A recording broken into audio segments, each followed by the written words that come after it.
غریب کے ہاتھ میں بھی جب ڈنڈا آتا ہے اور کسی غریب سے جب وہ جھگڑا کرتا ہے تو وہ بھی پھاڑ دیتا ہے سر اور توڑ دیتا ہے ہڈیاں. ہم بڑے سخت ہوتے ہیں. ذرا تھوڑی دیر سائلنٹ کر دے موبائل, اللہ آپ کو زیادہ عطا فرمائے. سنیں میرے عزیز, خوف خدا پیدا کریں, لفظوں پہ پابندی لگانا سیکھیں. ایسے جملے زبان سے ادا نہ کریں جو سامنے والے کو ساری رات سونے ہی نہ دے. ایسی باتیں نہ کریں جو اتنی تکلیف کا سبب بن جائیں کہ پھر ہمارے لیے آزمائش ہو جائے آنے والے وقت میں. میرے نبی پاک علیہ الصلوۃ والسلام نے ہمیں خوف خدا کا راستہ دکھایا ہے, ہمیں بتلایا ہے. پاک صاف زندگی گزارنا چاہتے ہو تو اب سے رب سے ڈرو. ایک بزرگ تھے بغداد کے, شیخ حسن ان کا نام تھا. وہ جب نماز کی امامت کرتے نا, بغداد کی جامع مسجد کے امام تھے, جب امامت سے فارغ ہوتے تو کہتے اے اللہ میرے شہر کے اس تاجر کی 2 بیویوں پہ اپنا رحم فرما. اے اللہ میرے شہر کے اس تاجر کی 2 بیویوں پہ اپنا. تو شاگرد اکثر سنتے کہ ہر نماز کے بعد استاد جی دعا کرتے ہیں. شاگرد پوچھتے حضور اس تاجر کی وہ بیویاں, نہ تاجر کا نام نہ بیویوں کا پتہ. تو آپ فرماتے تمہیں کیا, میں دعا کرتا ہوں نا. جس رب کی بارگاہ میں کرتا ہوں اس رب کو تاجر کا بھی پتہ ہے, بیویوں کا بھی پتہ ہے. تو ایک دن سارے شاگرد اکٹھے ہو کے بیٹھ گئے, استاد جی آج بتائیں تو صحیح معاملہ کیا ہے, آج ذرا آپ بات تو کریں, معاملہ کیا ہے, وہ کون سا تاجر, کون سی بیویاں. تو شیخ حسن فرمانے لگے کہ بغداد کا ایک تاجر تھا, بے اولاد تھا. اللہ اکبر. تو وہ اکثر تجارت کی غرض سے ملک شام جایا کرتا تھا.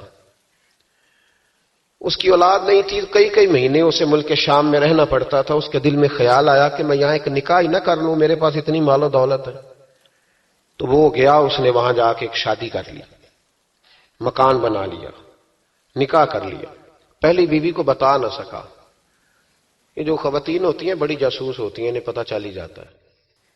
ان کے پاس کچھ ایسے ذرائع ہوتے ہیں, بلکہ میں کہا کرتا ہوں کہ اللہ نے انہیں ہیس دی ہوتی ہے.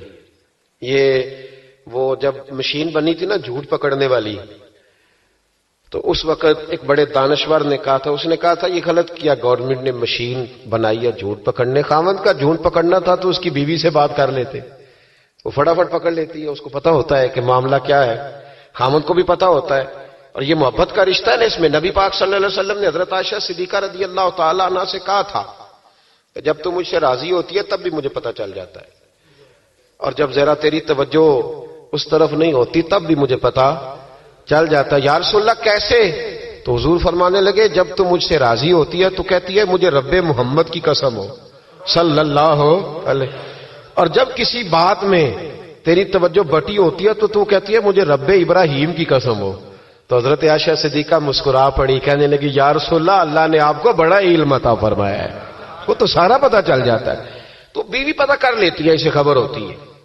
ایسے بھی یہ لباس ہے مرد کا, مرد اس کا لباس ہے, دونوں ہی جانتے ہیں کمزوریاں بھی خوبیاں بھی.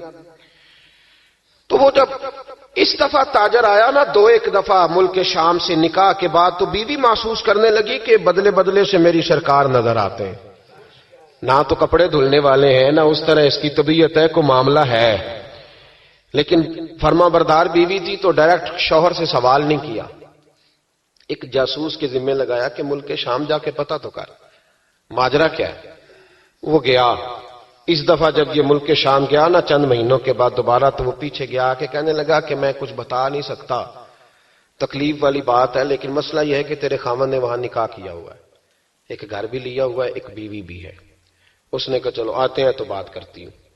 لیکن اب کہ جب یہ آیا نا واپس ملک شام سے تو بڑا شدید بیمار ہو کے آیا, شدید بیمار. خاتون کہتی ہے مجھے پوچھنے کا موقع ہی نہ ملا, وہ بیمار ہی اتنا تھا, میں نے مناسب ہی نہ سمجھا, تیمارداری کرتی رہی, تندرست ہوگا تو بات کروں گی. اللہ نے موقع نہ دیا, وہ تاجر انتقال کر گیا. ادھر دیکھیں جی میری طرف, وہ انتقال کر گیا. اب عدت گزری تو اس بیوی نے, بغداد والی نے, اس نے اس کا کل مال, چونکہ اور کوئی تھا ہی نہیں, یہی بیوی تھی اور بڑا مالدار تھا, اس نے کل مال جمع کیا اور پھر اس کو آدھے حصے میں بانٹا. عدت گزرتے اس نے 2 سواریوں کا بندوبست کیا, اس جاسوس کو ساتھ لیا اور اس بیوی کے پاس پہنچی جو ملک شام رہتی تھی. اللہ کرے آپ کو سمجھ آئے. اور بھائی یہ کردار مسلمانوں کا ہے. ہم آج کل پتہ کیا سمجھتے, کہتے ہو وہ تو بڑے لوگ تھے. وہ بڑے لوگ نہیں تھے, وہ مسلمان لوگ تھے. ان کے نام کے ساتھ وہی لفظ لگتا ہے جو ہمارے نام کے ساتھ لگتا ہے. وہ بھی نمازی تھے, حاجی تھے, وہ سارا کچھ تھے. بس ہم نے نہ کہہ دیا دلی دور است, ایسی کوئی بات نہیں. آج بھی ہو اگر ابراہیم کا ہی ماں پیدا, آگ کر سکتی ہے انداز گلستاں پیدا, اور تو فضائے بدر پیدا کر. فرشتے تیری نصرت کو اتر سکتے ہیں گردوں سے کتار اندر کتار. اب بھی اس نے سارا کچھ رکھا, جاسوس کو ساتھ لیا اور شام, ملک شام پہنچ گئی. اس خاتون کو تلاش کیا اور تلاش کر کے کہنے لگی زمانہ نہیں جانتا کہ تو بھی وارث ہے مال کی, پر میں تو جانتی ہوں نا, میں تو جانتی ہوں نا. اور یہاں تو میاں لوگ 2 مرلے کے لیے جعلی کاغذات بنوا لیتے ہیں, قرآن اٹھا لیتے ہیں. خاتون ہو کے, شیخ حسن کہتے ہیں عورت ہو کے, جا کے کہنے لگی کہ یہ چونکہ تیرا مال ہے تو میں آدھا لے کے آئی ہوں, آدھی وارث تو ہے اور آدھی وارث تو رکھ اپنا مال. اس خاتون نے آگے بڑھ کے اپنی سوکن کو گلے سے لگایا اور کہنے لگی بی بی اگر تو اللہ سے ڈرتی ہے تو میں بھی اسی رب کی بارگاہ میں سجدہ کرتی ہوں, میں بھی اسی مالک سے ڈرتی ہوں, میں بھی اسی کریم کی ماننے والی. کا کیا مطلب؟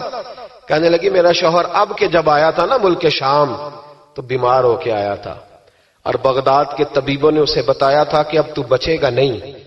تو وہ جب واپس جا رہا تھا تو مجھے کچھ پیسے بھی دے گیا تھا, یہ مکان بھی میرے نام کر گیا تھا, اور مجھے طلاق بھی دے گیا تھا, اور کہہ گیا تھا مرضی کا نکاح کر لے.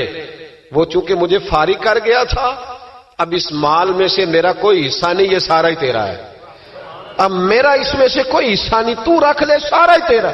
شیخ حسن رحمت اللہ علیہ فرمایا کرتے کہ میں مولوی اور مفتی ہو کے, میں پیر اور صوفی ہو کے ان 2 بیویوں سے میں نے بڑا سیکھا ہے. لہذا جب بھی دعا کرتا ہوں پہلے ان 2 عورتوں کے لیے دعا کرتا ہوں, پہلے ان کے لیے. جن لوگوں کے دلوں میں خوف خدا ہوتا ہے وہ سجے ہوئے ہوتے ہیں, وہ سنورے ہوئے ہوتے ہیں, وہ دیانتدار ہوتے ہیں, وہ اپنے چھوٹے چھوٹے سے مکان پر بڑے خوشحال ہوتے ہیں. ان کی نظریں اگر کبھی جاتی ہیں تو خدا کی رحمت پر, کسی کی جیبوں پر ان کی نظریں کبھی نہیں جاتی.